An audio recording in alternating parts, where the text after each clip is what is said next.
and welcome to the Mariah Jean Fit YouTube channel. I'm Coach Mariah. Make sure you like our videos, subscribe to our channel, and share our videos as much as possible so we can reach a broader audience. We appreciate your support and enjoy the video. Hello and welcome to another vlog and podcast by Mariah Jean Fit. Coach Mariah here. So today we're going to touch on the topic of, are you really stressed or are you just disorganized? This is probably going to trigger a few of you, and I'm really sorry in advance because probably one of the most common things that I hear from clients when they're first starting out is, I don't have enough time, I'm a mum, I'm really busy, I'm on the go all the time, it needs to be quick and simple, how long will this take, etc., etc. So there's a couple of interwoven layers to this topic which I will touch on. The first one is that why do we all of a sudden have less time than ever, right? Like that's what we're looking at. Everyone's so busy running around all the time. I don't have time. I always hear, I don't have time. I don't have time. You're even listening to this podcast, this vlog, probably doing something, probably driving, walking, trying to fit this in and thinking, I don't have time to finish this. You do, because I tell you what, this is going to change your life. This is going to change the way that you function on a daily basis because it changed mine. Now, after reading quite a few books over my time to try and be a little bit more effective with my time and a little bit more respectful of my own time as well, it changed the way that I operated in my business, it changed the way I operated in my personal life, and also the excuses that I found that I was making for myself, I suppose on the behalf of others and other people in my life. So it was like, I'm too busy with this, I'm too busy with that. And you're going to find that, especially with mums and dads, you're probably listening to this podcast and thinking, you're not a mum, Mariah. You wouldn't know how much time my kids take up. I have been working with mothers and dads for roughly around 5 years now, and 50% of my clientele are parents. Every single client that comes to me as a parent, I have been able to improve their time management skills in order to fit their health and fitness and nutrition in. It doesn't actually take as long as what you think it does. You just keep overthinking it. And that's the second part is that the first part is obviously that we have a shortage of time all of a sudden. And the second part is that we make reasons why. We constantly avoid the things that we know that we need to do by giving ourselves, and they are excuses as to why we can't do them. Because it's much easier to fall back into, I don't have time, than to make time and to shuffle your life around so that it does work and it can work. And there is a way to do it. There absolutely is a way to do it. It may look like completely flipping your life upside down, but what is the alternative?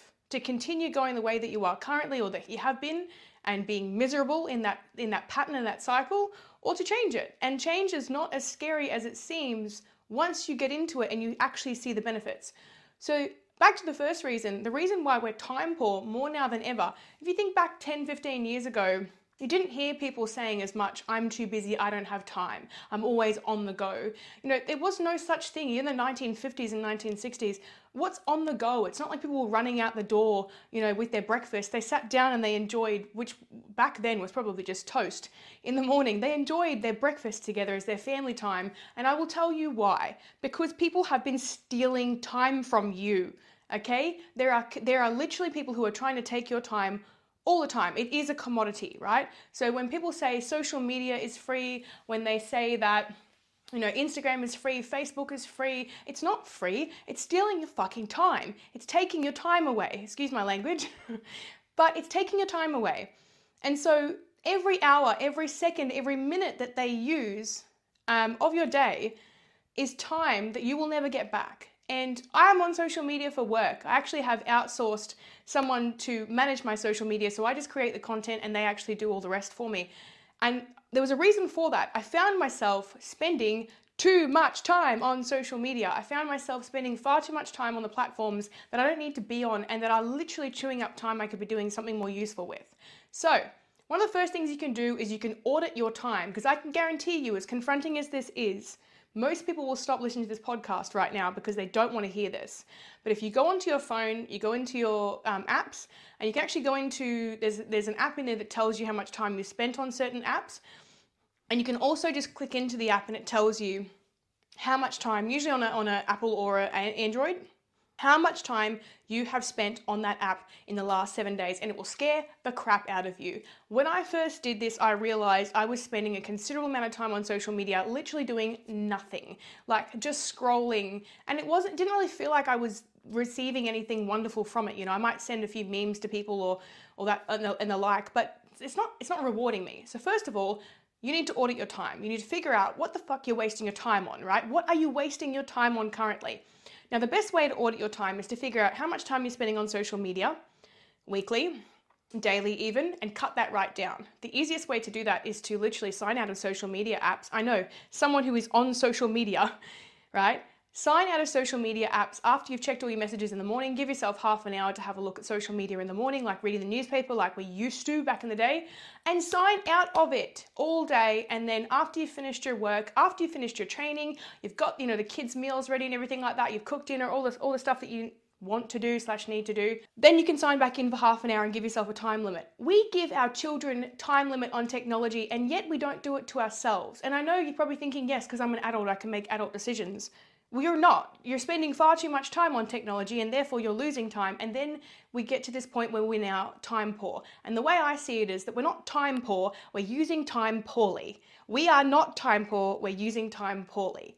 We are making decisions that kind of throwing our time around like it means nothing to us.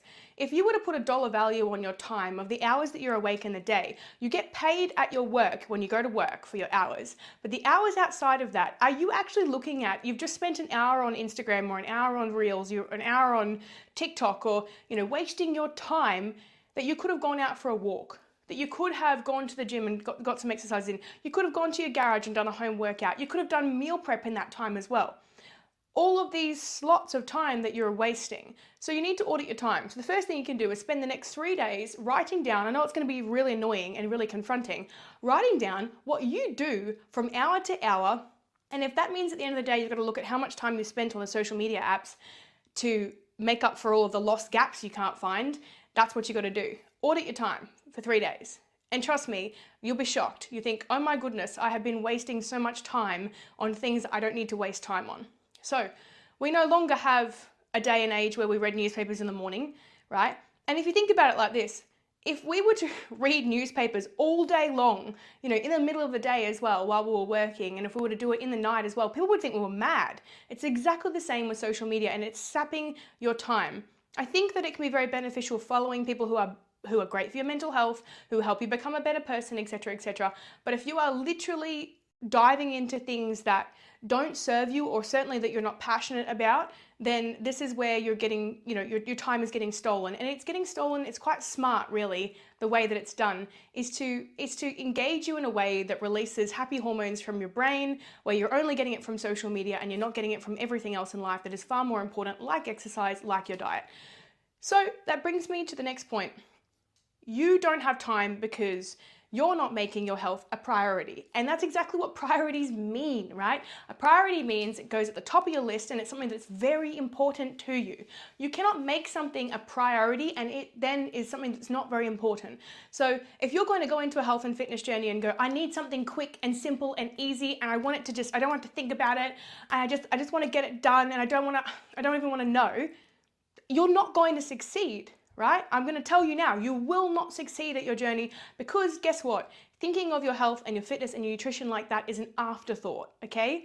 If you were to say to yourself, you know what? Rocking up to work on time isn't that important to me. Can I just come for a couple of hours? Is it all right? Look, I'd rather just get this project done in like half an hour. I'd rather not give it all I've got. Can you do half of it for me? No, that's not how it works. You rock up to work, you put the time in, and you get paid for your time when you leave. That's how health and fitness works. Now, people make such a big deal about training. Oh, it's too much to train for 45 minutes to an hour, 5 to 6 times a week. It's not, because you would spend that time watching 2 TV episodes, or binge watching every night your episodes of whatever you watch. And you know what? If you can fit in your exercise and nutrition, and you can fit that in, and your work, awesome. And you can spend time with your family, great. But if you can't, TV goes in the bin. I have said this numerous times to clients before, put it in the bin. If it doesn't serve you, why are you doing it? How much time have you wasted watching TV series? How much time have you wasted watching, movies? And I get it. downtime is great, but another reason why you enjoy watching TV is, again, because it literally helps you switch your brain off, take you away from your reality, and puts you in a position where you're getting that happy hormone release, but it's dopamine, and it's not the type of hormone that's sustained.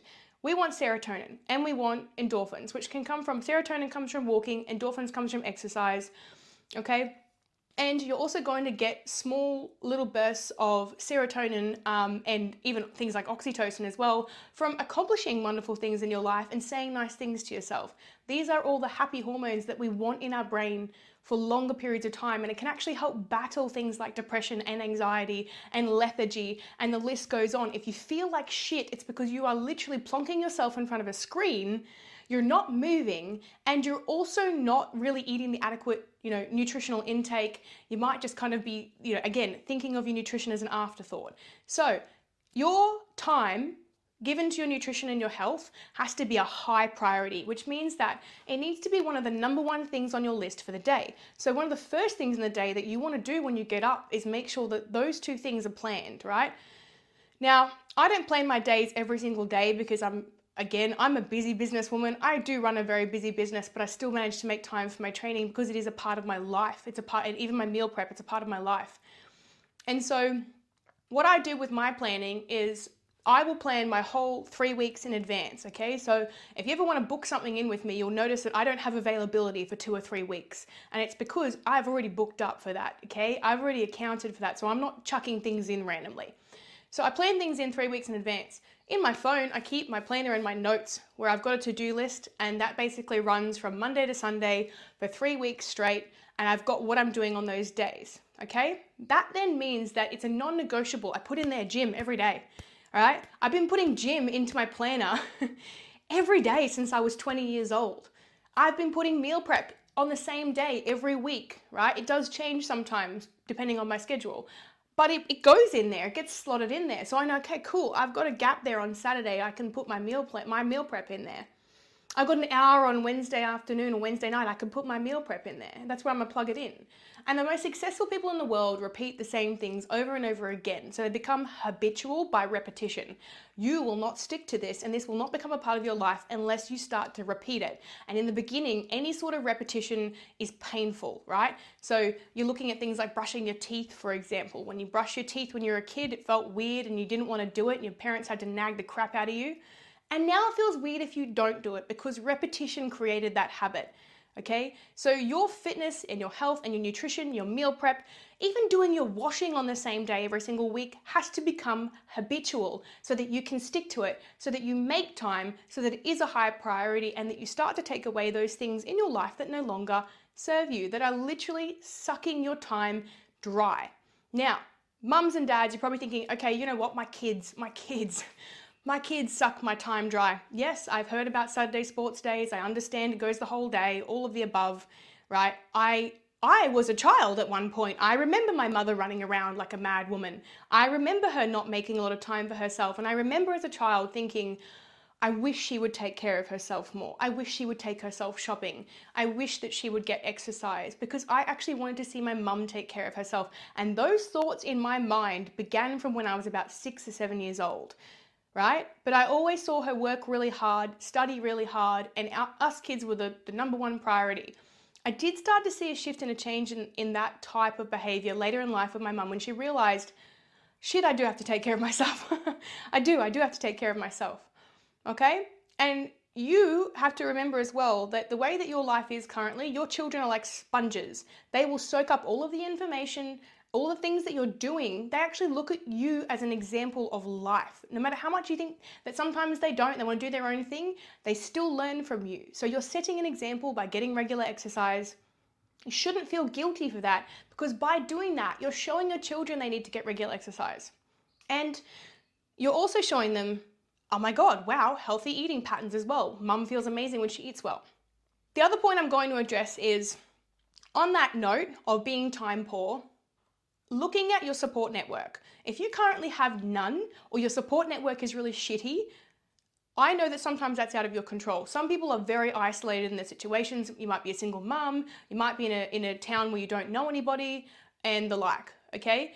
being able to expand your support network is one of the most important things you can do. We know that when we first, started this whole community kind of vibe as human beings, we were requiring support from tribes. We were requiring support, to raise children. So I don't think it should be on your head as a mum or dad to do absolutely every single thing for your child, because obviously, where is your time to take care of yourself? What happens if you get sick? You got to go to hospital.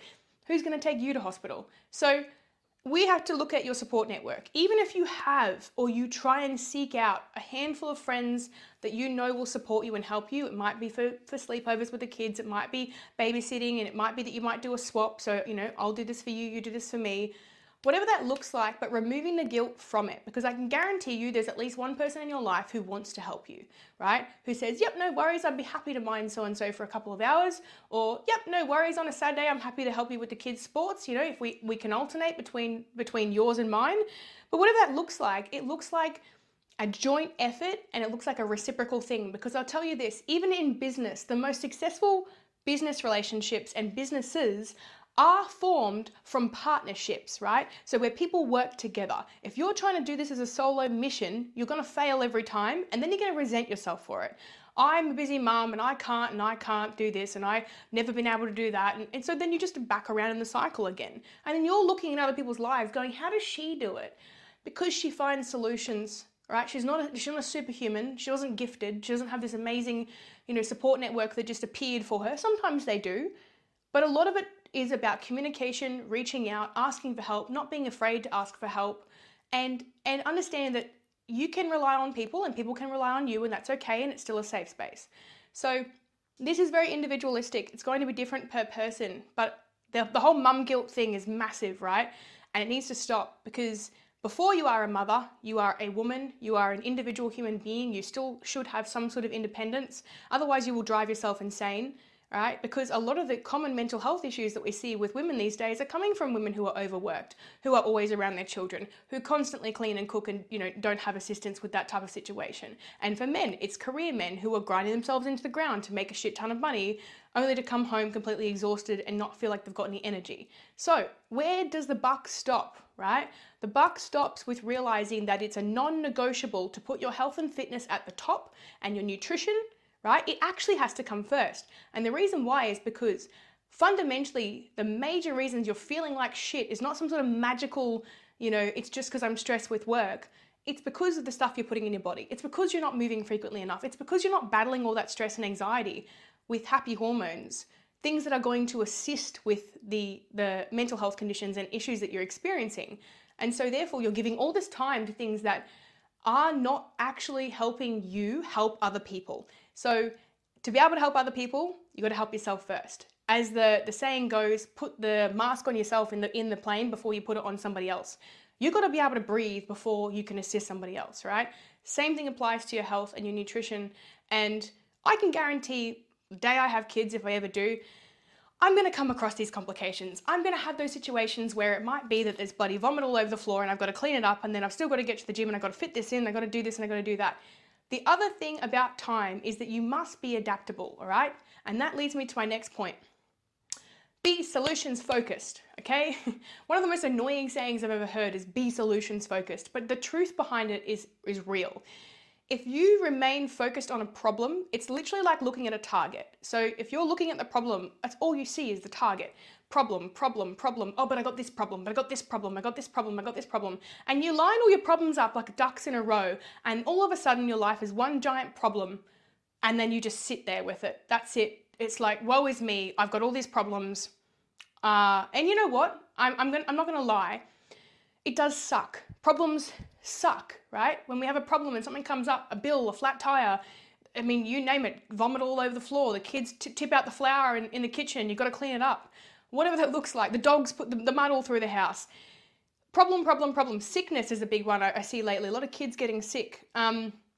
So, if these problems arise, we're just looking at problem, problem, problem. I get it. It sucks. It's really frustrating, especially if you're not getting enough sleep. You're sleep deprived. Like there's all these other compacting factors on top. Yes. If we remain stuck on a problem for longer than we need to, our life becomes centralized around problems and we remain problem focused. So the target is the problem, right? One thing that I think that I really loved about growing up in a family that was pretty stoic was that we never stayed stuck on a problem for too long. We would take the problem and we would go, what can we do about it right now? If it was nothing, leave it, right? If it's something, do something about it, but move forward. Don't sit on that problem for too long. Make a list of solutions. Think of some things that can help. Ask for someone for some assistance for solutions. Let yourself feel and go, you know what? I just want to scream for a bit. Do that, sure, but don't sit with it for too long, because if a problem becomes a target, then you will constantly aim for that problem all the time. And the funny thing is, if you just turn to the right, there's another target. You can actually start to solve the problems that you're experiencing by becoming solutions focused. Leads me to my next point. Change the way you speak to yourself and speak about yourself and speak to others. If you continue to say, I can't, I won't, I've never been able to, I don't have enough time. Another one I've seen a lot of is, I need to do this. Oh yeah, I need to do that. Yeah, I should start doing that. I really need to do that. That is procrastination. That is not, you're not going to do it, right? I need to do this. Like, sorry, but I need to do this. Honestly, I roll my eyes every time I hear it internally, and I'm not being nasty, because I was the same. I did this, right? I remember being 18, 19 and going, oh, I really need to start working out. Yeah. Oh, I really need to fix my diet. Yeah. And then the next weekend, I just keep going back and doing the same thing, going getting drunk every weekend and, not going to the gym. And like, oh, I need to get dressed to go to the gym. And sometimes I still do it. I need to do my meal prep.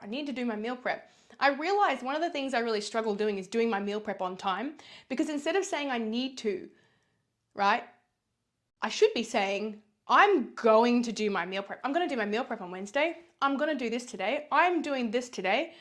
See how those are action words where you're actually saying, I am going to start my life again. I'm going to do this the way I need to do it, right? I'm going to do it the way I need to, not I need to do it. Because everybody needs and probably should be doing many things in your life. Oh, I need to take the bins out. I need to mow the lawn. To that, it's just a thought. It just remains a thought. That's not an action sentence. So if we start using action sentences, I can do this.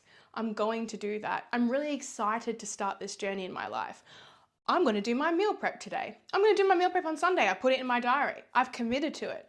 Commit yourself to the things that you want to change about yourself, and you will. The interesting thing is that the language we use with ourselves and with other people is incredibly powerful, and we don't even realize it. We do not even realize it. Sometimes I can catch myself getting stuck in a loop where I might watch reels for 5 minutes or something like that.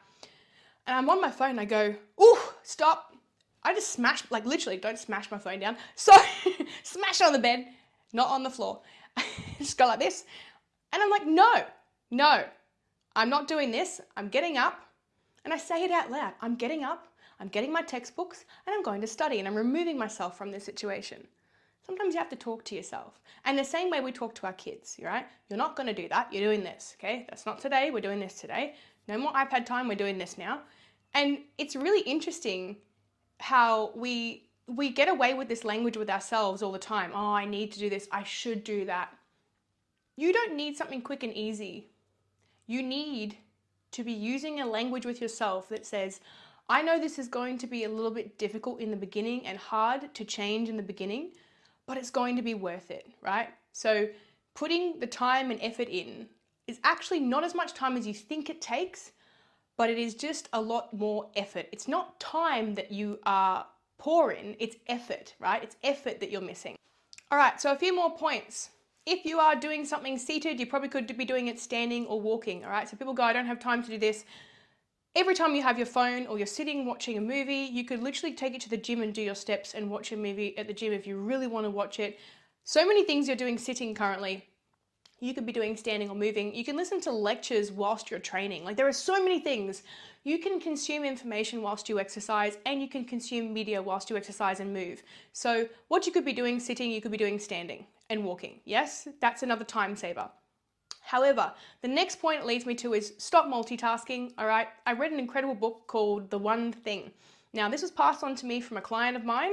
And I love her for it because it changed the way I saw everything. There are some things we can multitask with, like watching TV and folding the washing, sure. You could do that together because they're two pretty meaningless tasks. There's nothing to them. They're very easy. You can do them subconsciously. Subconscious tasks are very easy to do in unison. However, things like trying to do too many things at once, making breakfast, doing a home workout, going back to making breakfast again, writing a diary for the morning, you name it. You're trying to do too many things at once. You're going to do each one of them very inefficiently and very poorly, and it actually takes your mind, especially if you're working on a big project, around 10 minutes to refocus back on what you were doing if you've been distracted.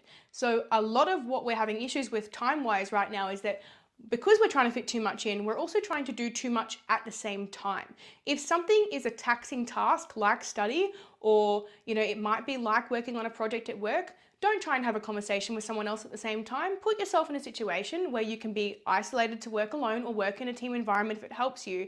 But don't put yourself in a situation where you're trying to take on too much at once and thinking that you're being a hero because you're doing numerous things at once. There are only subconscious, meaningless tasks that you can do simultaneously, and then the rest of it that is a little bit more complicated, finish the project, finish the thing you're doing, finish potting the plant before you then go and change the nappy. Do one thing at once. It will help you with your stress levels, and it will also help you with your time management because you'll finish the things that you wanted to finish properly, and you'll stop forgetting things as well. So that leads me to another point with doing too much and taking on too much. One of the things I see the most common, especially with people who have a family dynamic and quite a diverse social life, and it's totally fine to have a good social life, is those who keep overcommitting. You are honestly, and you're doing this if you're listening, you're overcommitting to basically saying yes to too much in your life. You're like, yeah, we'll go to the birthday party on Saturday. Oh, no worries, and I'll pick up the cake. Oh, by the way, oh yeah, no worries. I'll get the tires changed as well. Oh yeah, sure. Because you know why? Because you think you have to. And I'm going to stop you there. You don't. You don't have to rock up to the birthday party. You can say, no, we don't have enough time on the weekend. That's totally fine. You can have your birthday party and you can really enjoy it, and that's awesome. And you don't have to feel bad. If these friends are making you feel bad for not being able to come to their birthday party, they're not friends. They only want you to come to the birthday party for their own satisfaction.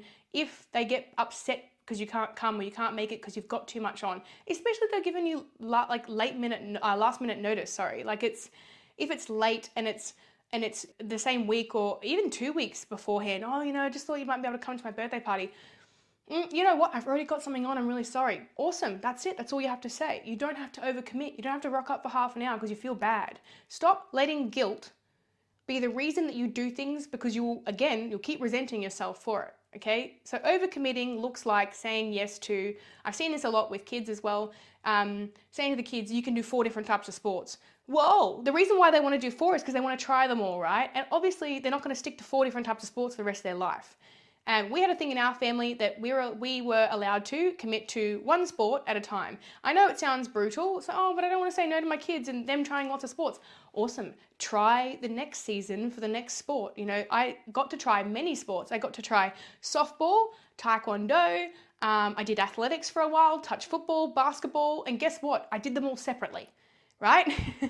And I tried them all out for what I liked and what I enjoyed. And oh my God, I ended up in the gym of all places. But I actually did try the gym as well. My mum signed me up to a gym membership when I was quite young, when we were allowed to sign up to gyms. And again, I wasn't doing taekwondo and gym. I was just doing gym. This is a great thing we can teach our children. If they stick to one thing and they stick through the hard parts, that they can get really good at it. There are going to be those kids that love sport and they might want to do more than one, and that's fine. There might be some inter-school stuff or stuff inside their schooling that they want to do as well.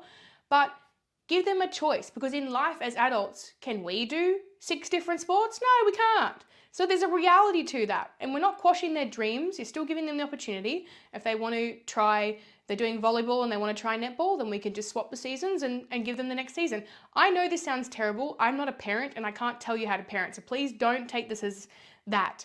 But again, as an adult, you are overcommitting yourself for your children, and you're overcommitting yourself to someone else's life, and yours is going down the drain as a result. So you're not being a witch or a devil by saying, hey, maybe let's just pick 1 or 2, and then that way we're not overcommitting. It's also teaching your children not to overcommit and burn out. It's a wonderful thing, is to say, don't bite off more than you can chew, because then it won't affect their studies and they'll be able to balance their life a little bit better as well. So no more overcommitting. Say no to more things for other people to say yes to yourself, okay? If you keep saying yes to everything and saying, yes, I can come to that, and yes, I can come to this event, and yes, I can do this, and yes, I can do that, you can't. You can't physically do that. And then again, you will resent your relationships that you have with these people, and they won't even know because you keep saying no to yourself. So sorry, I'm getting very brutal in this vlog, but that's kind of how you have to be with time and with time management.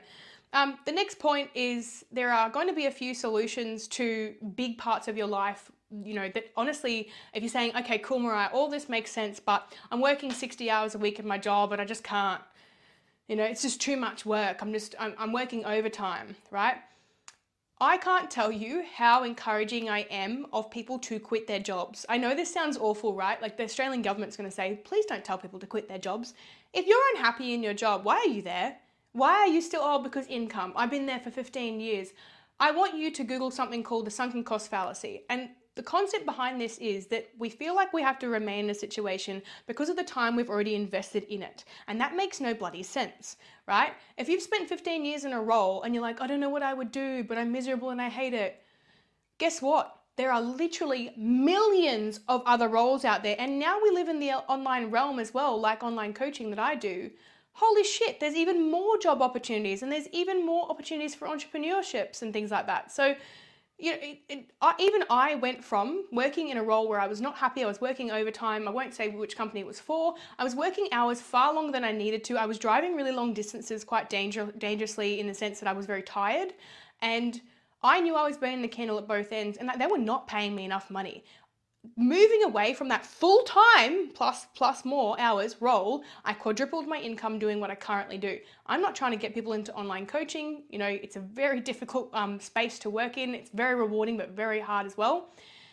But I changed my career path. I went from managing a gym into what I do currently. And again, same thing, quadrupled my income from that role. But I used the role as an example because I loved managing the gym. It was only 38 hours a week. I used the previous role as the larger hours I was doing because I went from overworking, being underpaid to where I am now. And it's because I didn't hesitate. You know, I spent a few years in these roles and I was like, you know what? No, I'm not spending 10, 15 years in these companies to then only feel like I'm being underutilized and I know I've got a skill outside of this. And so I chased that skill. I did my certifications. I did them all at the same time. I worked really hard to get myself out of that space. And I did, and I couldn't have been happier that I did it. And if I had hesitated and gone, well, I worked here for 5 years, I don't know what else I would do, I wouldn't be out of that situation, okay? And sometimes you don't even need to go and study, it's really weird, but sometimes you can actually change roles, look for jobs for as long as you need to, or look for different career paths, and you'd be surprised how much happier you would be. Number one, with a change. Number two, it might be the work environment, it might be the people you're working with, whatever it looks like, but a change may actually be the solution to your time management issue in your career. You just have to have the balls to make the choice to do it. And I know it's scary, but I mean, honestly, my decision to change was super scary too. And look at me, I'm now filming content in my bedroom, like in my lounge room, wherever I want to film content. I can go on holidays and I can work away. And that's just one example of the changes you can make in your life that can be positive, even though they're frightening in the beginning. Okay, so a few more solutions. Another one is moving closer to your gym. I know it sounds crazy, or even just getting a gym membership closer to where you live, so that proximity or from your work.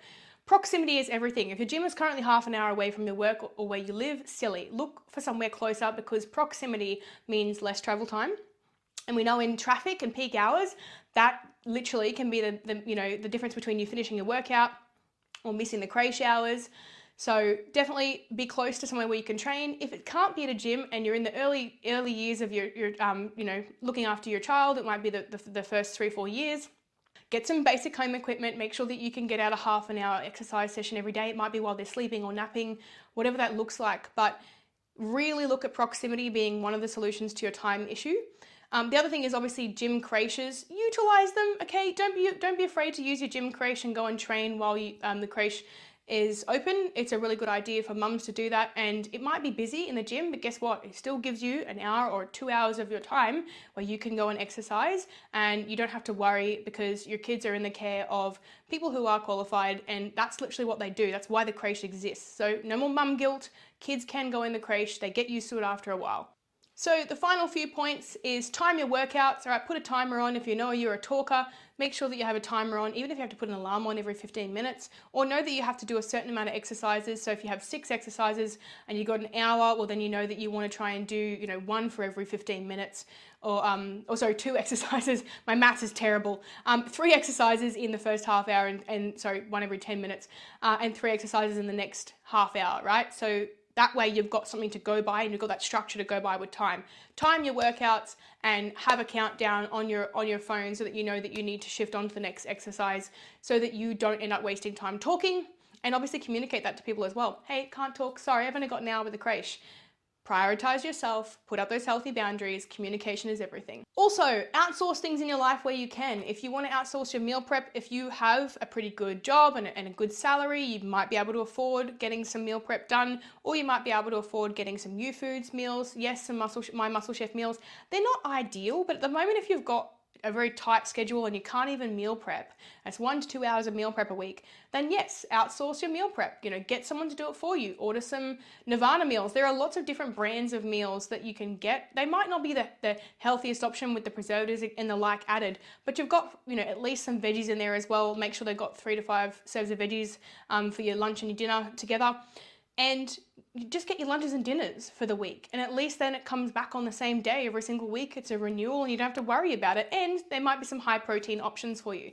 Outsource your meals. It's crazy, but it can change everything. I did it for a while when I was in prep, when I was very busy. Also, outsource your cleaning, okay? A local cleaner or a local cleaning business, probably a mum as well, can literally be as little as $40 an hour, roughly. They obviously can be more expensive than that. But when they're first starting out, you can actually get a cleaner in once a week, maybe to help you out with some of the cleaning around the house. It's not expensive. For those on a budget, I totally get it. Don't stress. I would never, suggest getting a cleaner in that instance.